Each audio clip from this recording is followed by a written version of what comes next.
Hello students. तो जैसा कि 3 दिनों की छुट्टी के बाद आज आपका शुरू हुआ था एसएससी जीडी का एग्ज़ाम। तो सेकेंड शिफ्ट का जो एग्ज़ाम है आपका 5 मार्च का समाप्त हो चुका है। तो जो भी क्वेश्चंस जीके जीएस के पूछे गए सभी का एनालिसिस करने वाले हैं, जैसा कि यहाँ पर सभी शिफ्टों का होता है। तो बिना टाइम वेस्ट किए चलिए शुरुआत करेंगे, पर लेकिन उससे पहले आपको वीडियो को फटाफट सभी लोगों को लाइक कर देना है। जिसने फर्स्ट शिफ्ट का एनालिसिस ना देखा हो तो वो चैनल पर जा करके देख सकते हो। चलिए सेकेंड शिफ्ट में देखते हैं कहाँ से क्वेश्चन आए हुए थे। पहला क्वेश्चन था कि 2001 से लेकर के 2011 तक हिंदू जनगणना कितने प्रतिशत बढ़ी हुई थी। ये जनगणना का क्वेश्चन था आपका, 2011 जनगणना से पूछा गया था कि 2011 की जनगणना के अनुसार 2001 से लेकर के 2011 तक थी वो कितनी वृद्धि हुई थी हिंदू जनसंख्या में। अगर आपसे 10 की वृद्धि पूछी जाए, क्योंकि 10 की भी पूछते हैं, 10 की जो ओवरऑल और वृद्धि रही हुई थी वो 17.7% थी, जो कि टोटल पॉपुलेशन में इंक्रीजमेंट हुआ था आपका 10 सालों में। लेकिन यहाँ पर हिंदू आपसे पूछा गया, केवल हिंदू जनसंख्या का, तो हिंदू जो जनसंख्या उसकी वृद्धि हुई थी 16.8%। यही अगर मुस्लिम जनसंख्या आपसे पूछ लेगा तो 24.6% हो जाएगा। अगर सिख जनसंख्या में वृद्धि पूछेगा तो 15.5%, और ईसाई में आपकी 8.4%। तो ये भी पूछ सकते हैं कि 2011 जनगणना के अनुसार किस धर्म की जनसंख्या में सबसे अधिक प्रतिशत जो है वृद्धि हुई थी। तो फिर सबसे ज़्यादा जो हुई थी मुस्लिम में हुई थी, लेकिन आपका हिंदू में पूछा गया था। 16.8% यहाँ पर राइट आंसर था। नेक्स्ट क्वेश्चन है, सबसे कम उम्र में पद्म भूषण पाने वाली नृत्यांगना कौन थी। देखिए इसकी अगर बात करें, पद्म भूषण पाने वाली जो नृत्यांगना थी, राइट आंसर इसका सोनल मानसिंह है। और जब जब अगर यहाँ पर सोनल मानसिंह से रिलेटेड हमने कुछ भी आपको बताया है तो इस क्वेश्चन का जरूर जिक्र किया, क्योंकि इतनी बार प्रीवियस ईयर में पूछा गया था तो मुझे लग भी रहा था ये पूछा ही जाएगा। तो सोनल मानसिंह है जिनको सबसे कम उम्र में जो है पद्म भूषण मिला हुआ था। कई बार एसएससी में क्वेश्चन है, आपको बताया भी अगर जिसने एनालिसिस ढंग से देखा होगा। और ये मिला कब हुआ था, वर्ष की बात करें तो 1992 के अंदर सोनल मानसिंह को पद्म भूषण मिलता है, जो कि सबसे कम उम्र में मिला हुआ था एक नृत्यांगना को। और यहीं फिर आगे चल के इनको 2003 की बात करें तो पद्म विभूषण भी मिल गया था। तो अगर पद्म विभूषण पूछे कब मिला यहाँ पर सोनल मानसिंह को, तो 2003 में मिला। और इनका संबंध दो शास्त्रीय नृत्यों से, एक तो उड़ीसी नृत्य से संबंधित है और दूसरा है भरतनाट्यम। इन दोनों नृत्य से जो है यहाँ पर सोनल मानसिंह का संबंध है, ओडिसी नृत्य और भरतनाट्यम नृत्य। दोनों का याद रखना है, क्योंकि ऑप्शन के साथ में दोनों से भी ये क्वेश्चन यहाँ पर पूछा जा चुका है। नेक्स्ट आगे बढ़ेंगे, लेकिन उससे पहले आपको बता दें कि आपकी जितनी 40 शिफ्टें हो गई उनमें 750 प्लस क्वेश्चन पूछे जा चुके हैं। तो उन सभी क्वेश्चंस के जो एक्स्ट्रा फैक्ट की पीडीएफ है, आपको सारे एक्स्ट्रा फैक्ट लगाकर के क्वेश्चन की, वो आपको तैयार कर दी गई है। जिनका आगे एग्जाम है और लेना चाहते हैं कि कौन कौन से क्वेश्चन अभी पूछे गए और उससे रिलेटेड कितने भी क्वेश्चन बन सकते हैं, सबको लगाया गया है। परचेज करने का व्हाट्सएप नंबर और लिंक आपको डिस्क्रिप्शन में दिया हुआ है, जाकर के आप लोग वहां से आप परचेज कर सकते हैं। 25 रुपीज जो है चार्ज इसका रहेगा। नेक्स्ट क्वेश्चन आगे है। नेक्स्ट क्वेश्चन है कि कुश्ती में 3 अंक कब दिए जाते हैं। देखिए कुश्ती से यहाँ पर पूछा गया कि 3 अंक क्या होता है।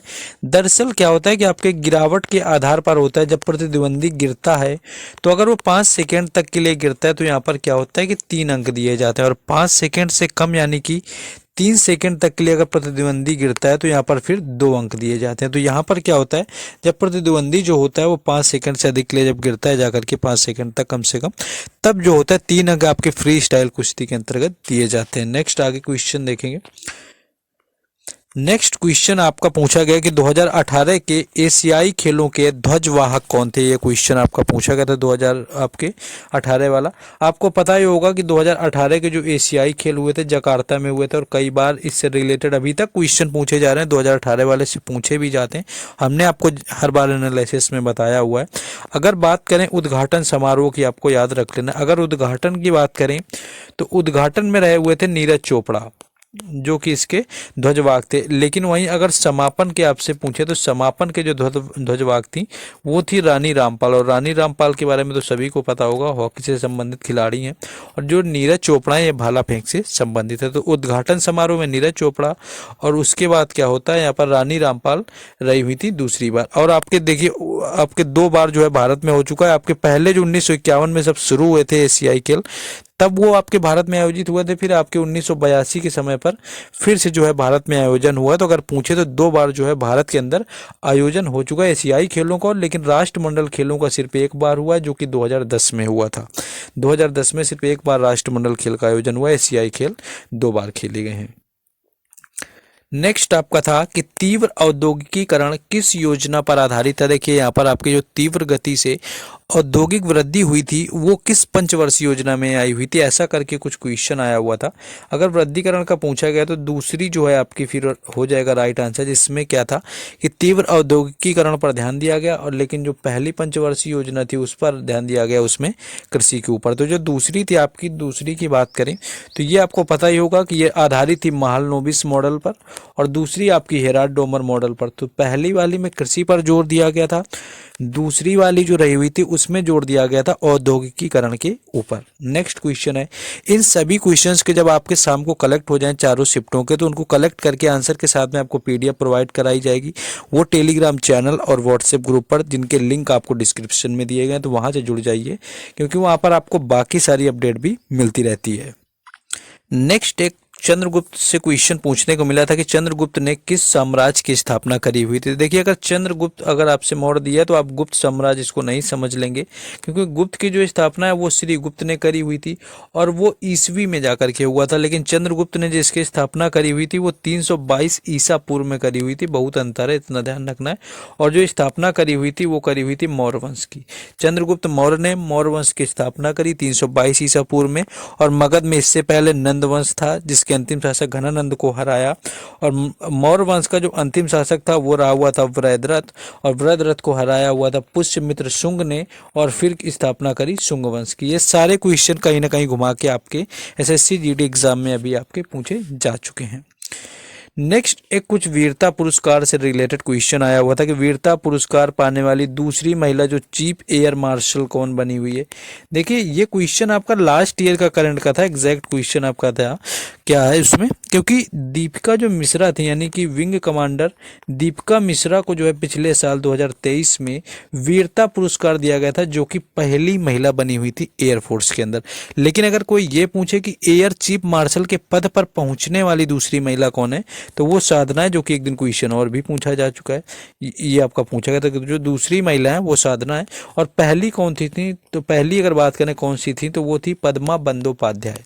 तो ये क्वेश्चन आपका कुछ जो इस तरह से आपका पूछा गया, तो पहली जो एयर चीफ मार्शल है महिला वो पद्मा यहाँ पर बंदोपाध्याय, दूसरी थी साधना, और यहाँ पर वीरता पुरस्कार पाने वाली जो पहली एयरफोर्स की महिला है वो है यहाँ पर दीपिका मिश्रा, जो कि विंग कमांडर रही हुई थी। अब क्वेश्चन आपका क्या पूछा गया आपको देख लेना है। नेक्स्ट क्वेश्चन आगे है, बैंक ऑफ हिंदुस्तान की स्थापना कब हुई थी। तो सबसे पुराना बैंक है, यानी आप कह सकते हैं कि भारत का सबसे पुराना भी कह सकते हैं, सबसे पहला बैंक भी कह सकते हैं यहाँ पर बैंक ऑफ हिंदुस्तान, जिसकी स्थापना आपसे ये पूछा था वर्ष, तो 1770 जो इसका राइट आंसर था। 1770 में जो है बैंक ऑफ हिंदुस्तान की स्थापना होती है। अब रिजर्व बैंक की आपको याद कर लेना है, ये रिजर्व बैंक की जो हुई थी आपकी 1935 में समिति जो करवाने वाली थी शिवरमन समिति, और 1949 के अंदर जो है इस बैंक का राष्ट्रीय हो गया, और देश के आज़ाद होने के पहले जो आरबीआई है आपकी, ये म्यांमार के लिए भी राष्ट्रीय यानी कि केंद्रीय बैंक का काम करती थी। और आपकी 1958 के करीब कुल 8 से 9 बैंकों को जो राष्ट्रीयकरण किया गया था, ये भी आपको याद रखना है। नेक्स्ट आगे क्वेश्चन देखेंगे। नेक्स्ट एक कलारी पैट्टू से क्वेश्चन आया हुआ था। देखिए कोई अगर क्वेश्चन ऐसा लगता है कि आपकी शिफ्ट में नहीं पूछा गया था और आज आपने एग्जाम दिया था, तो आप जरूर कमेंट में बता सकते हैं, जिससे कि बाकी लोगों को पता चल सके। और भी कोई क्वेश्चन अगर आपको याद आता है, आपका एग्जाम था, तो आप लोग बता देंगे। अगर आपका ये देखिए कलारी पैट्टू की बात करें, ये आपका एक तरह से मार्शल आर्ट ही होता है, केरल राज्य से संबंधित है, और केरल से आपको पता है 2 शास्त्रीय नृत्य भी निकल कर आते हैं, वो हो गया कथकली और आपका हो गया मोहिनी अट्टम। और केरल से एक और चीज़ याद रखनी है, मकर विलक्कू त्यौहार जो है आपको याद रखना है केरल का, और केरल का त्रिशूरपुरम भी त्यौहार याद रखना है, कई बार पूछा जाता है त्रिशूरपुरम। विशु भी आप याद रख लेंगे, साथ ही साथ विशु के आप ओणम तो आप जानते ही हैं, तो ये चीज़ें केरल से याद रखेंगे। तो अगर कलारी पैट्टू का ये आपसे पूछा गया था, तो केरल जो है इसका राइट आंसर था। नेक्स्ट क्वेश्चन एक निर्वाचन आयोग से रिलेटेड था कि जो निर्वाचन आयोग है वो किस प्रकार का निकाय है। तो संवैधानिक जो आपका है, यानी कि क्योंकि जिस आपके किसी भी चीज़ के बारे में मान लीजिए अगर अनुच्छेद दिया हुआ है निर्वाचन आयोग के बारे में, तो आपको पता है कि 324 से लेकर के 30 तक आपके दिए हैं, तो जिनके बारे में संविधान में अनुच्छेद दिया है वो संवैधानिक निकाय होता है ना, और जिसके बारे में नहीं दिया है वो आपका वैधानिक निकाय होता है। और इससे कई बार क्वेश्चन पूछते हैं कि मानवाधिकार संवैधानिक निकाय है या नहीं, तो सभी को पता है मानवाधिकार का कोई अनुच्छेद नहीं है, तो वो आपका वैधानिक निकाय होगा, ना कि संवैधानिक। वित्त आयोग की अगर बात करें जिसका अनुच्छेद 280 होता है, तो ये आपका संवैधानिक निकाय हो जाएगा। तो ये निकाय आपको यहाँ पर इस तरह से समझ के कर लेने हैं। नेक्स्ट एक यहाँ पर लिंगानुपात का क्वेश्चन आपका था कि कितने प्रति पुरुषों पर होता है या कितने में क्या होता है, ऐसा कुछ क्वेश्चन। तो लिंगानुपात की बात करें तो 1000 जो पुरुष होते हैं उसमें जो कुल महिलाओं की संख्या होती है जो कि 943 है, ये लिंगानुपात कहलाती है। सबसे अधिक लिंगानुपात की बात करें तो केरल का है। केरल के बाद दूसरे नंबर पर अगर बात करें तो वो है तमिलनाडु का। सबसे कम की बात करें तो सबसे कम है हरियाणा का। इसके साथ साथ अगर आपसे लिंगानुपात में, और हाँ अगर आपसे केंद्र शासित प्रदेश का पूछे सबसे अधिक किसका है, तो वो है फिर पांडिचेरी का। और सबसे कम किस केंद्र शासित प्रदेश का, तो वो है दमनदीप का। तो इतना आपको याद रखना है। एक क्वेश्चन आपका कुछ ईश्वर चंद्र विद्यासागर से आपका रिलेटेड था, यानी कि ईश्वर चंद्र जो विद्यासागर थे इनसे रिलेटेड पूछा गया था। विधवा पुनर्विवाह को लेकर के, विधवा पुनर्विवाह की बात करें तो 1856 में इन्होंने इसकी शुरुआत कराई हुई थी।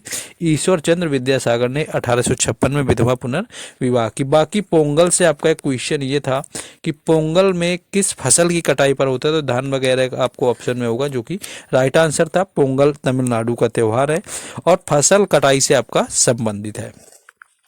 तो ये कुछ क्वेश्चन थे जो कि आज आपकी सेकेंड शिफ्ट में पूछे गए थे, जिनका आपका एग्जाम था। जिन लोगों का, वो लोग और कंफर्म करके क्या करते हैं कमेंट बॉक्स में बता सकते हैं। बस अब आपकी रिस्पॉन्सिबिलिटी, वीडियो को शेयर करिए, वीडियो को लाइक करिए एंड चैनल को सब्सक्राइब करिए, क्योंकि जब तक आपके एग्जाम है हर शिफ्ट का एनालिसिस यहाँ पर हम आपको करवाते रहेंगे। बाकी थर्ड शिफ्ट में फिर मिलते हैं। जय हिंद।